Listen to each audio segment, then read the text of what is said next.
Corbeau, voici le terme générique dont on affuble sans distinction les corvidés, qu'il s'agisse de véritables corbeaux, de corneilles, de choucas ou d'autres représentants. Les corvidés appartiennent à l'ordre des passereaux.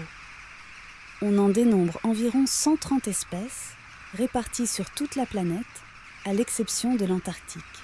Ils sont, pour la plupart d'entre eux, grands pour des passereaux et arborent le plus souvent des couleurs sombres, allant du gris au noir. Est-ce à cause de leur allure, de leur croassement, ou peut-être parce qu'il leur arrive de se nourrir de cadavres?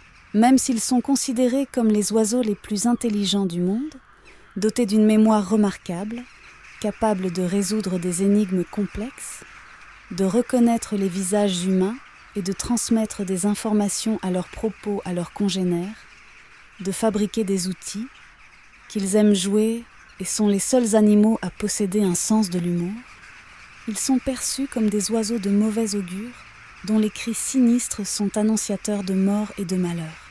Leur image est si négative que leur nom est devenu synonyme de chantage et de délation, sous couvert d'anonymat, comble de la fourberie. Mais pourquoi ont-ils si mauvaise réputation? Depuis toujours, le corbeau est une figure récurrente des mythes et des légendes du monde entier. Dans l'Amérique des Premières Nations, on raconte que le corbeau vola le soleil caché par des esprits jaloux et l'accrocha dans le ciel pour éclairer la terre.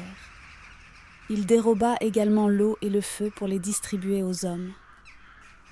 Curieux, rusé, espiègle et farceur, il riait toujours de ses propres tours et semait autant de désordre que de miracles. Héros et filou, il démontrait que l'ombre et la lumière peuvent sortir du même bec.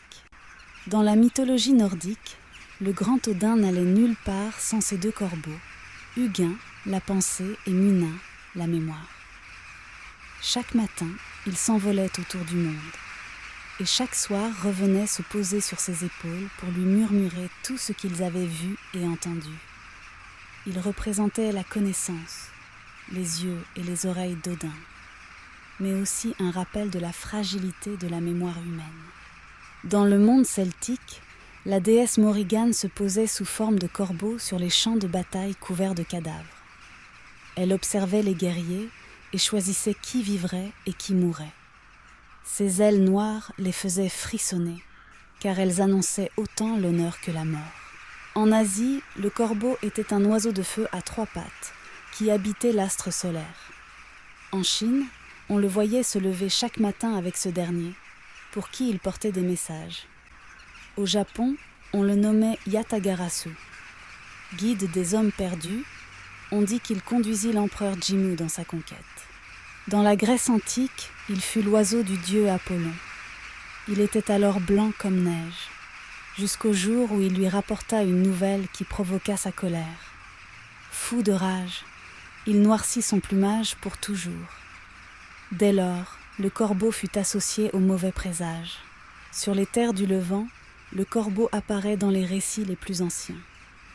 Noé en lâcha un après le déluge, mais celui-ci, trouvant des charognes flottantes, ne revint pas, contrairement à la colombe. Dans les traditions bibliques, le corbeau est attiré par l'odeur de la mort, dont il est l'annonciateur. On sait moins qu'il est à l'origine, toujours dans la Bible, du premier rite funéraire, puisqu'il montra à Caïn comment enterrer son frère Abel. Ainsi, même s'ils furent aussi chargés par Dieu de nourrir le prophète Élie, qui campait près du torrent de Kérit pendant la sécheresse, les corbeaux sont à jamais associés à la mort. Selon le regard que nous leur portons, nous pouvons voir en eux des oiseaux fascinants par leur intelligence, leur débrouillardise et les liens sociaux qu'ils sont capables de tisser entre eux, ou nous dire que chaque battement d'aile du corbeau traverse la frontière invisible entre notre monde et l'autre.